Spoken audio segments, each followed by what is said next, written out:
কোনো কিছুতেই যেন থামছে না গাজায় দখলদার বাহিনীর বর্বরতা। একের পর এক হামলায় প্রাণ যাচ্ছে নিরীহ ফিলিস্তিনির। গেল ২৪ ঘন্টায় নিহত হয়েছেন শিশুসহ প্রায় অর্ধশত মানুষ, আহত বেশ কয়েকজন। এ নিয়ে মৃতের সংখ্যা প্রায় ৪১,০০০। প্রতিদিনের হামলায় বলি হওয়া এসব মানুষের স্বজনদের আহাজারিও টলাতে পারছে না নেতানিয়াহু প্রশাসনকে। ইসরায়েলি বাহিনীর ১১ মাসের বেশি সময় ধরে চালানো তাণ্ডবে ধূলিসাৎ হয়ে গেছে সব স্থাপনা। উপত্যকাটি পরিণত হয়েছে কংক্রিটের ধ্বংসস্তূপে।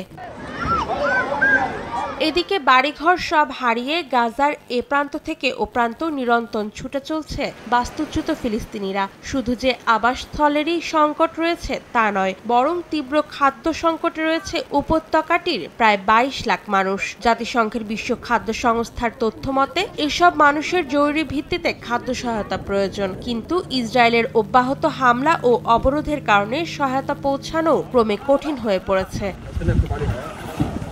অন্যদিকে পুরোপুরি ধসে গেছে অঞ্চলটির শিক্ষা ব্যবস্থা। যুদ্ধ পরিস্থিতিতে ঝরে পড়েছে গাজার প্রায় ৬.৫ লাখ শিক্ষার্থী। এছাড়া তীব্র জ্বালানি সংকটের কারণে বন্ধের মুখে গাজার উত্তরাঞ্চলের চিকিৎসা সেবা। রেড ক্রিসেন্ট সোসাইটির তথ্য মতে জ্বালানির অভাবে বন্ধ হয়ে গেছে অ্যাম্বুলেন্স। এতে চরম ভোগান্তিতে গাজার অসুস্থ ও আহত বাসিন্দারা।